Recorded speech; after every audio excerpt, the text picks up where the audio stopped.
प्यारे अभ्यर्थियों, नमस्कार। स्वागत है एक बार फिर से नई क्लास में आप सभी का।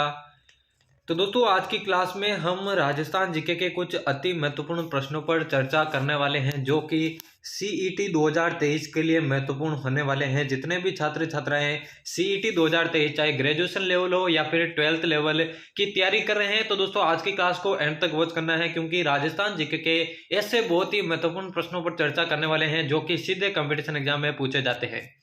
तो आज की क्लास को एंड तक वॉच करना है। बिना किसी देर के क्लास को शुरू करते हैं। पहला क्वेश्चन आपकी स्क्रीन के सामने है। राजस्थान की तांबा नगरी किसे कहा जाता है?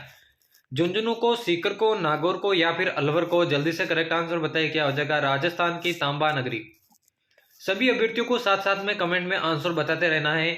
राजस्थान की तांबा नगरी की बात करें, बिल्कुल करेक्ट आंसर हो जाएगा झुंझुनू, जिसे राजस्थान की तांबा नगरी कहते हैं। पहला ही ऑप्शन इसका करेक्ट हो जाएगा। अगला है दोस्तों, कालीबंगा का शाब्दिक अर्थ क्या है? कालीबंगा का शाब्दिक अर्थ क्या है? काला पत्थर, जुते हुए खेत, काली चूड़ियां या फिर उपयुक्त सभी? पूछा गया है कालीबंगा का शाब्दिक अर्थ क्या है। जल्दी से इसका करेक्ट आंसर बताइए, क्या हो जाएगा।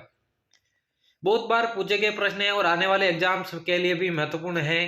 कालीबंगा का शाब्दिक अर्थ आप सभी को बताना है। राइट आंसर की बात करें, काली चूड़ियां इसका बिल्कुल करेक्ट आंसर हो जाएगा। चलिए बढ़ते हैं अगले प्रश्न की ओर। गौना रस्म किससे संबंधित है? कौन सी रस्म? गौना रस्म किससे संबंधित है? मुंडन से, विवाह से, नामकरण से या फिर यज्ञोपवीत से? पूछा गया है गौना जो रस्म है वो किससे संबंधित है। जल्दी से इसका आंसर बताइए, क्या हो जाएगा। जल्दी से करेक्ट आंसर बताइए, गौना रस्म किससे संबंधित है। तो काफी सारे अभ्यर्थी आंसर दे रहे हैं। बिल्कुल दोस्तों, विवाह से संबंधित है गौना रस्म। दूसरा ऑप्शन इसका करेक्ट हो जाएगा। अगला है नौलखा बावड़ी कहां पर स्थित है? जल्दी से आंसर बताइए। नौलखा बावड़ी के बारे में पूछा गया है। प्रतापगढ़, डूंगरपुर, उदयपुर या फिर जयपुर? नौलखा बावड़ी के बारे में पूछा गया दोस्तों, क्या हो जाएगा करेक्ट आंसर। जल्दी से बताइए, नौलखा बावड़ी कहां पर स्थित है। बहुत ही महत्वपूर्ण प्रश्न है, जल्दी से करेक्ट आंसर बताइए। आज की क्लास को बिना रुके एंड तक वॉच करना है। नौलखा बावड़ी की बात हो रही है दोस्तों, डूंगरपुर के अंदर ये स्थित है। दूसरा ऑप्शन इसका करेक्ट हो जाएगा। चलिए बढ़ते हैं अगले प्रश्न की ओर। पन्ना दाई ने किसके जीवन को बचाया था? सांगा, रतन सिंह, प्रताप या फिर उदय सिंह? किसके जीवन को पन्ना दाई ने बचाया था? आपको करेक्ट आंसर बताना है। राजस्थान के इतिहास से संबंधित प्रश्न है दोस्तों, बहुत बार पूछा जाता है। पन्ना दाई ने किसके जीवन को बचाया था? करेक्ट आंसर की बात करें, महाराणा प्रताप के पिता उदय सिंह की जान बचाई थी पन्ना दाई ने। चौथा ऑप्शन इसका करेक्ट हो जाएगा। अगला दोस्तों, पृथ्वीराज तृतीय और मोहम्मद गौरी के मध्य कितने युद्ध लड़े गए थे? ठीक है ना, 4, 3, 2 या फिर 1? कितने युद्ध इन दोनों के मध्य लड़ाए गए थे? जल्दी से आपको बताना है। और उन युद्धों को किस नाम से जाना जाता है, यह भी आपको बताना है। बहुत ही महत्वपूर्ण प्रश्न है। तो सबसे पहले मैं बता दूं दोस्तों, पृथ्वीराज तृतीय और मोहम्मद गौरी के मध्य 2 युद्ध लड़े गए थे, जिन्हें तराइन के युद्धों के नाम से जाना जाता है। तराइन के युद्धों के नाम से जाना जाता है। तराइन वर्तमान में दोस्तों हरियाणा के अंदर स्थित है। पहला युद्ध दोस्तों 1191 में हुआ था और दूसरा युद्ध 1192 में हुआ था। दोनों युद्धों को तराइन युद्धों के नाम से जाना जाता है। तो 2 युद्ध इनके मध्य हुए थे। तीसरा ऑप्शन इसका करेक्ट हो जाएगा। अगला है, राजस्थान का प्रथम चौहान राज्य कौन सा था? अजमेर, हाड़ौती, रणथंभौर या फिर नाडोल? राजस्थान का प्रथम चौहान राज्य की बात हो रही, कौन सा था? जल्दी से बताना है। जल्दी से इसका करेक्ट आंसर बताना दोस्तों, क्या हो जाएगा राजस्थान का प्रथम चौहान राज्य। करेक्ट आंसर की बात करें, नाडोल इसका बिल्कुल करेक्ट आंसर हो जाएगा। अगला देखिए, बीकानेर का कौन सा शासक अकबर और जहांगीर दोनों की सेवा में रहा था? बीकानेर का कौन सा शासक था जो कि अकबर और अकबर के पुत्र जहांगीर दोनों की सेवा में रहा? राव कल्याणमल, राय सिंह, राव बीका या फिर दलपत? जल्दी से इसका करेक्ट आंसर बताए दोस्तों, क्या हो जाएगा। करेक्ट आंसर क्या हो जाएगा दोस्तों, राइट आंसर बताइए। तो देखिए दोस्तों, बीकानेर के जूनागढ़ दुर्ग के जो निर्माण करता है राय सिंह, वो दोस्तों अकबर और जहांगीर दोनों की सेवा में रहा था। दूसरा ऑप्शन इसका करेक्ट हो जाएगा। अगला है महत्वपूर्ण प्रश्न है, एग्जाम में पूछा जाता है। महाराणा प्रताप की जन्म स्थली कौन सी है? गोकुंदा, चित्तौड़, कोम्बलगढ़ या फिर चावंड? महाराणा प्रताप से रिलेटेड काफी प्रश्न दोस्तों एग्जाम में पूछे जाते हैं, चाहे वो कौन सा भी एग्जाम हो। महाराणा प्रताप की जन्मस्थली के बारे में यहाँ पर पूछा गया है। जल्दी से करेक्ट आंसर बताएं और क्लास के एंड में दोस्तों बताना कितने प्रश्न आपके सही होते हैं। महाराणा प्रताप की जन्मस्थली दोस्तों कुंभलगढ़ मानी जाती है। और उनके राज्याभिषेक की बात करें तो दोस्तों उनका जो राज्याभिषेक है वो गोगुंदा के अंदर हुआ था, लेकिन जो जन्मस्थली है वो कुंभलगढ़ हो जाएगी।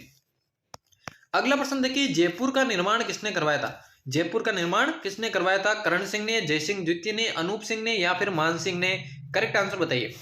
जयपुर का निर्माण किसने करवाया? जल्दी से बताइए, क्या हो जाएगा करेक्ट आंसर। तो जयपुर के निर्माणकर्ता की बात करें दोस्तों, जयसिंह द्वितीय ने इसका निर्माण करवाया था। दूसरा ऑप्शन इसका करेक्ट हो जाएगा। अगला पूछा गया दोस्तों, देश की सबसे बड़ी संगमरमर की मंडी कहां पर स्थित है? किशनगढ़, मकराना, राजसमंद या फिर अजमेर के अंदर?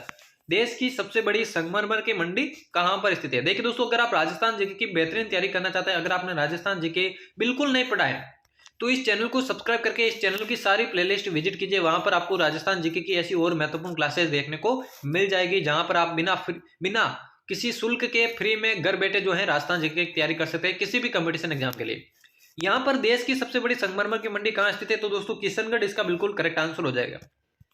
अगला प्रश्न है, राजस्थान के किस मेले को लक्खी मेले के रूप में जाना जाता है? कैला देवी, रामदेवरा, गोगामेड़ी या फिर पुष्कर? कौन से मेले को लक्खी मेले के रूप में जाना जाता है? जल्दी से आंसर बताइए, क्या हो जाएगा?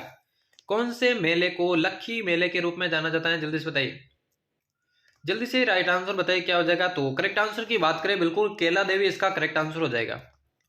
अगला है दोस्तों, राजस्थान में गुरु शिखर चोटी की ऊंचाई कितनी है? 1722 मीटर, 1600 मीटर, 1664 मीटर या फिर 1550 मीटर? करेक्ट आंसर बताइए, राजस्थान में गुरु शिखर चोटी की ऊंचाई कितनी है? क्या हो जाएगा करेक्ट आंसर? राजस्थान के अंदर गुरु शिखर चोटी की ऊंचाई कितनी है? तो काफी सारे अभ्यर्थी आंसर भी दे रहे हैं, तो 1722 मीटर इसका करेक्ट आंसर हो जाएगा। चलिए बढ़ते अगले प्रश्न की ओर। बाबा रामदेव का जन्म कहां पर हुआ था? अमरकोट, पर्वतसर, उंडुकासमोर या फिर पोखरण? जल्दी से आंसर बताइए, बाबा रामदेव का जन्म कहां पर हुआ था? जल्दी से आंसर बताइए, एक एक प्रश्न एग्जाम की दृष्टि से महत्वपूर्ण होने वाला है। बाबा रामदेव की बात करें, इनका जो जन्म है दोस्तों उंडुकासमोर नामक स्थान पर हुआ था। तीसरा ऑप्शन इसका करेक्ट हो जाएगा। अगला पूछा गया है, मल्लीनाथ जी का मेला किस जगह बढ़ता है? बहुत बार पूछा गया प्रश्न है, मल्लीनाथ जी का मेला किस जगह बढ़ता है? तिलवाड़ा, पर्वतसर, कोलूमंड या फिर सीकरी? जल्दी से करेक्ट आंसर बताइए दोस्तों, क्या हो जाएगा? मल्लीनाथ जी का मेला। राइट आंसर की बात करें, बिल्कुल दोस्तों तिलवाड़ा के अंदर इनका मेला बढ़ता है। पहला ही ऑप्शन इसका करेक्ट हो जाएगा। अगला प्रश्न देखिए, रणथंबोर का युद्ध किन किन के मध्य हुआ था? रणथंबोर का युद्ध किन किन के मध्य हुआ था? हमीर और फिरोज शाह, हमीर और अलाउद्दीन खिलजी, तीसरा ऑप्शन है मंगोल और हमीर, और चौथा ऑप्शन है पृथ्वीराज चौहान और जलालुद्दीन। रणथंबोर का जो प्रसिद्ध युद्ध हुआ था वो कौन से शासकों के मध्य हुआ था? जल्दी से आंसर बताइए, क्या हो जाएगा इसका करेक्ट आंसर? तो सबसे पहले मैं बता दूं दोस्तों, 1301 में जो है रणथंबोर का युद्ध हुआ था, ठीक है ना। और ये युद्ध दोस्तों हुआ था हमीर और अलाउद्दीन खिलजी। रणथंबोर के जो शासक थे वो थे हमीर देव चौहान, और अलाउद्दीन खिलजी के शासन का में ये युद्ध हुआ था। अलाउद्दीन खिलजी ने रणथंबोर पर आक्रमण किया था। कब किया था? 1301 ईस्वी में। तो दूसरा ऑप्शन इसका करेक्ट हो जाएगा। अगला देखिए, अगला प्रश्न है, मेजा बांध किस नदी के तट पर स्थित है? चंबल नदी, माही नदी, कोठारी नदी या फिर मोरेल नदी? मेजा जो बांध है कौन सी नदी के तट पर स्थित है? जल्दी से आंसर बताइए, मेजा बांध किस नदी के तट पर स्थित है? आंसर बताइए दोस्तों, क्या हो जाएगा?